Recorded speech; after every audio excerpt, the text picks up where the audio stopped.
Xin chào tất cả các bạn, chào mừng các bạn đã đến với kênh Naco Channel. Dạo gần đây thì mình ít ra video bởi vì mình bị bệnh.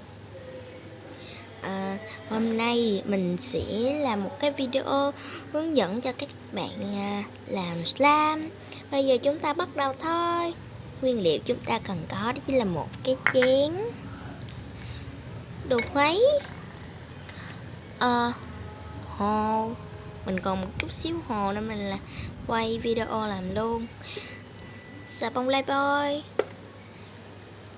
và thuốc nhỏ mắt Osla. Bây giờ chúng ta hãy cùng bắt đầu làm thôi.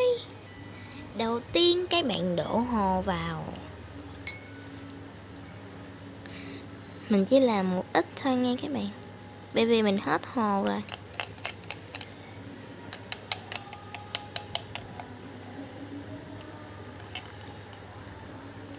Bạn nào muốn mình làm video gì tiếp theo thì các bạn hãy comment bên dưới. Nếu được thì mình sẽ làm nha các bạn. Rồi sau đó là các bạn để xà bông Lifebuoy vào.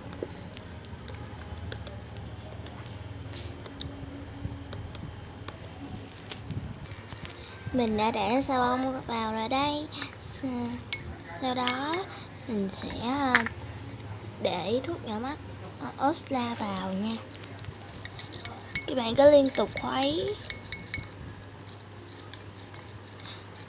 Nó đã sệt lại rồi. Wow, chỉ để một giọt thôi mà nó sệt lại như vậy luôn các bạn. Mình thì mình không dùng màu nha các bạn. Hôm nay mình bệnh, để thêm một ít nữa. Rồi, như vậy chắc được rồi đó.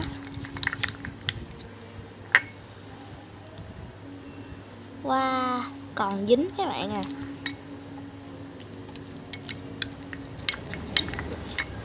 Nó còn dính các bạn cứ khuấy đều hoài luôn nha.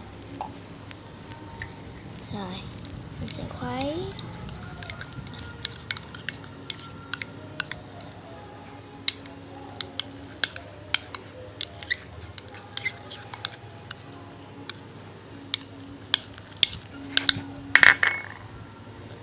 Wow, sao nó còn dính, hơi dính ta. Đây.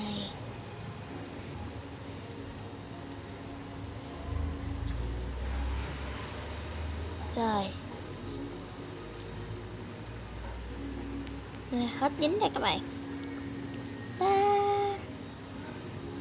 Rất là dai, rất là dễ làm luôn các bạn ạ. Đây, nó rất là xốp luôn.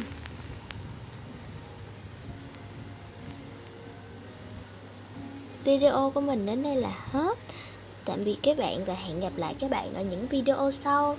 Nhớ like, share và subscribe kênh mình nhé. Chào tạm biệt. Bây giờ thì mình chơi slime đây.